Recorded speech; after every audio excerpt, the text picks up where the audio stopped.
Dela writes, my MVVs, welcome. Dela writes, our people say he who desires peace must first be willing to lay down his pride. Yes, so that is what they say. If you truly desire peace, you will be willing to lay down your pride. Tears on the royal floor, Ebony collapses before the great lion as he rejected her Ounjẹ Ìtùnú Ọkàn. Yeah, they said it is a reconciliation meal, that the great lion rejected it before her family. Yeah, he said he didn't have it. I mean, he didn't want it. He was not going to have it. As a matter of fact, you know, usually when they do this preparation, the great lion will take a portion of it, and you know his king's men, the person, immediately after the great lion in terms of rank would take his own portion. The other elder would take his own portion. They say usually in Ile-Ife tradition that there are like 8 elders, 8 that represent something that will take. Okay, now in so many cases they said even if the great lion himself didn't take, others are supposed to take. But this time, because the great lion vehemently rejected it, others refused to even take a pinch out of it. And that, you know, really broke Ebony completely.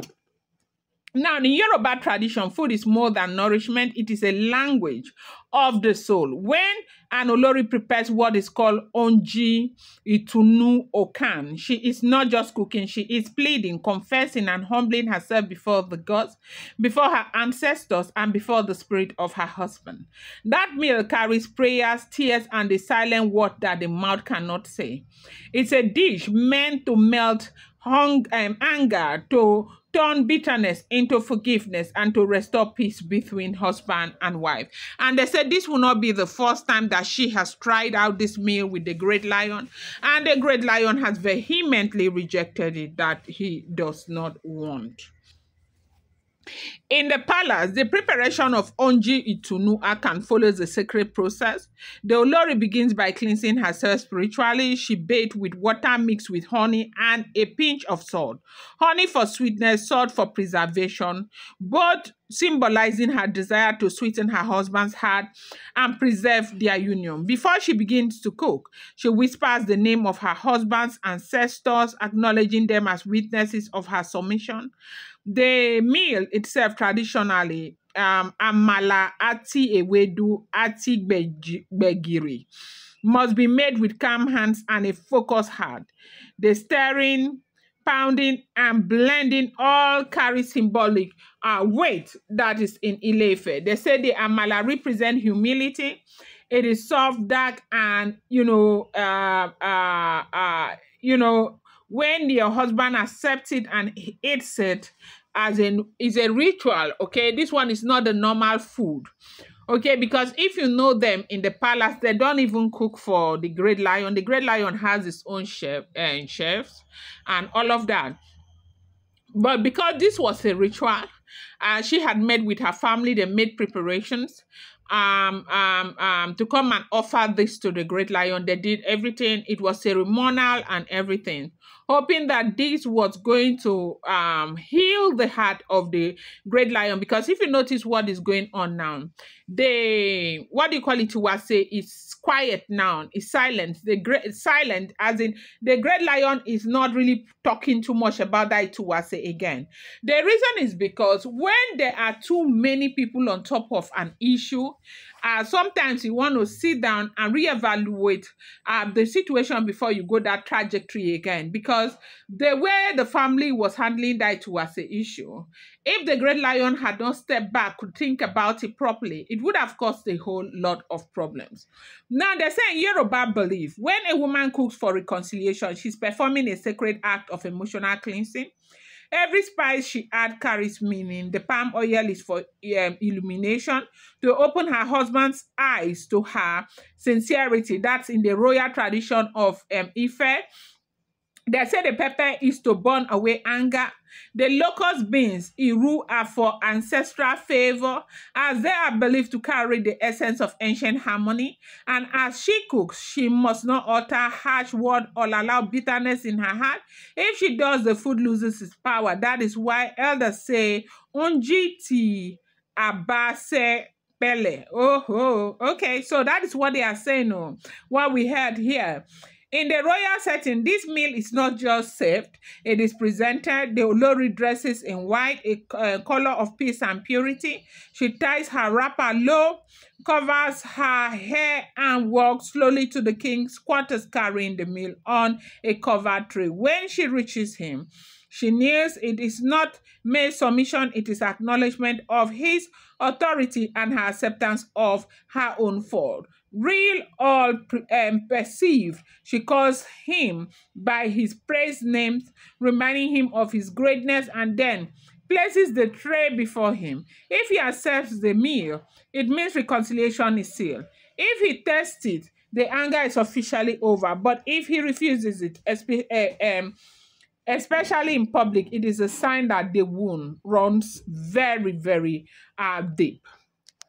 Welcome back to my channel. It's your girl Delaram. I bring you fresh and spicy gist from the sources still on the royals. How are you guys doing? Velarite, my Delorite, my Dolorite, my own people. Velarite, my Delorite, my Delorite, my super people. Eshe o, adúpẹ́ o. They said that was the wound Ebony faced that day. She had spent hours preparing her Ounjẹ Ìtùnú and praying over each pot, whispering forgiveness into, the pot. The elders of her lineage were called her uncle, her aunts. Even the palace maid knew what that meal meant. It was the food of humility, a last hope for peace. She served it before the great lion, her husband, her crown, her jewel, and everything, as she is fond of calling him.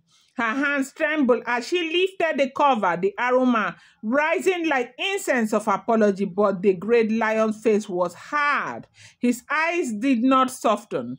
He looked at the food and said, "You have lost my heart forever." Like he said that he was, first of all, they said he was not hungry. Now, they said when he said he was not hungry, that broke Ebony's heart, and Ebony failed, dropped the food there, bam, and went with her hand on the knee and on the ground. And, tears started gushing out of her eyes and all of that. And because the great lion knew that Ebony was going to do that, I think he was offended or something. They said he said that Ebony had lost his heart completely. And, it was very, very painful because the great lion did not say this like in secret, that it was in public. Like, he didn't want it. He didn't want it at all. They said the great lion went ahead to say, "Your family pressure cannot cook love into my chest. You live here for your family." That he said a whole lot of things. Yes, they said he said it, and he said it publicly. Now, if you know what is going on, Ebony has been doing everything within her power to try and make up to the great lion. She says she loves the man, but I think one of the biggest mistakes that she made was letting her family to come in the way they came in, because right now it's looking as if they tried to fold the great lion's hand by force to shove her down the great lion's throat, making her have this energy to do things that she wasn't supposed to do just because of the capacity of her family. I'm going to bring you more update. Do not forget that these are all alleged, rumoured, unverified information making the rounds on social media. Shouldn't be seen as fact.